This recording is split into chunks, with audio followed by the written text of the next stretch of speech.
Okay, try to make this idea clear. It's difficult for it took me a while to kind of sort this out in my head, how to explain why it would be that when people say swing slow and you're actually going to hit it better and farther, you're clearly not moving the club head slower here. So the real question is, why does starting your swing slowly produce more speed at the bottom? And the answer is basically that, well, it's two things. So if you think of something falling at a rate of gravity, like this club, you can see that it starts slowly, and then it accelerates at the rate of the pull of gravity. So that's happening with your arms and the club when you get to the top. And if you're passive, you're falling at exactly that rate. So what you need to do then, if that's the rate that that's happening at, if I'm going to try to not get out over the ball and then have to slow down to come back with it, I have to rotate exactly as fast as that falling is happening. So get a club and feel, try to be as passive as you can and feel how, if you stay right with that falling rate, and if you become really passive, if you can really let your arm fall, it actually falls very fast. There's an impulse to not let that happen. It feels weird, but just the rate of gravity is pretty quick. So here's the equation. So to be completely on plane, my hands have to be moving this way. Let's imagine a 45-degree plane. Force of gravity and the force of my hands moving this way has to match in order for my hand path to then become perfect diagonal. If I go too much this way, club goes that way, now I'm up over it, now I have to stop, try to reroute it, get it back down to the ball. If I were to do the opposite, that's actually not so bad. So if I were to wait too long, which is, you try to wait too long, it's virtually impossible. So if I wait too long, now I have to actually, instead of slowing down, I have to speed up in order to not crash into the ground. So that's the direction you want to go. Feel like you're waiting so long that if you don't turn, your club is going to bottom out. So I'll show you the two versions. Let's say I'll try to turn too soon. And then I have to slow down and reroute. I think I did a decent job of accomplishing that pattern. Now I'll show you one that feels, and again, the reason this feels like nothing to a lot and looks like completely even is because I'm actually going to be turning continuously. It's just that I'm turning slowly, faster, faster, faster, faster. So anyway, I'm going to try. So now I'm going to match, or let it feel like I'm waiting until I'm right where it is. So I'm going to just try to match gravity perfectly here.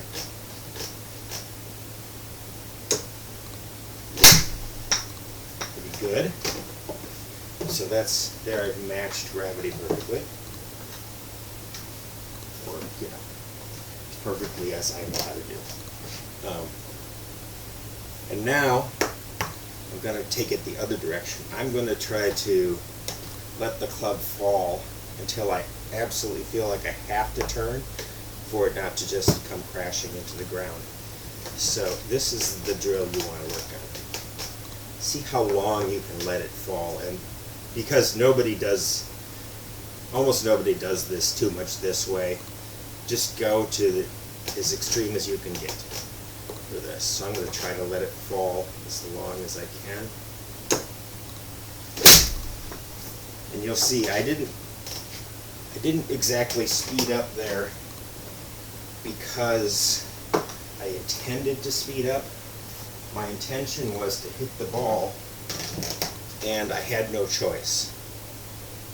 if that makes sense. I had no choice but to get enough speed that I didn't end up crashing too soon. So I'll show you that again. And this is something worth working on here is didn't turn till I absolutely knew I had to. That's what you want to work on. And then some of you probably have a trainer, and I'm sure a lot of you don't. But this is also working on that same principle. So in this case, I can't really start redirecting this back. It's just too heavy. And so, same thing. I'm just going to wait till it goes. Much easier to feel with this heavy object because your arms sort of instinctively become passive. You don't try to manipulate this unless you're really strong, much stronger than me. Some people will at first, but you can fall into a pattern pretty quickly. So, same thing. This would be sort of completely synchronized, where I just match my rotation to its fall. And now I'm going to let it fall more. And you see, if I let it fall a little more, then I have to speed up. Don't have any choice. Let it fall more, have to speed up to keep it going. So that's your exercise. See how long you can let it fall. And at first you won't do it well. I almost guarantee it. It's really hard to reprogram this. It's sort of a counterintuitive way to go, but the more you can let it fall, the more speed you will just inevitably put on the ball, because you know what your task is, which is to move the club through that space and not hit the ground back here. So that's how you start building up speed then. But the more you let it fall, the more speed you will instinctively start putting on it. So demonstrate one more time with the club. Get the feeling of let it fall, then turn. Let it fall, then turn. So let it fall, then turn through it. That's it. And you can do it. But it won't be instant. It will be, you'll get it more and more and more and more, and then it will suddenly register, and then you'll get out on the course and you'll stop doing it entirely, and then you'll go back and learn and learn. This is because this is golf and that's how it is. But that's the lesson for today.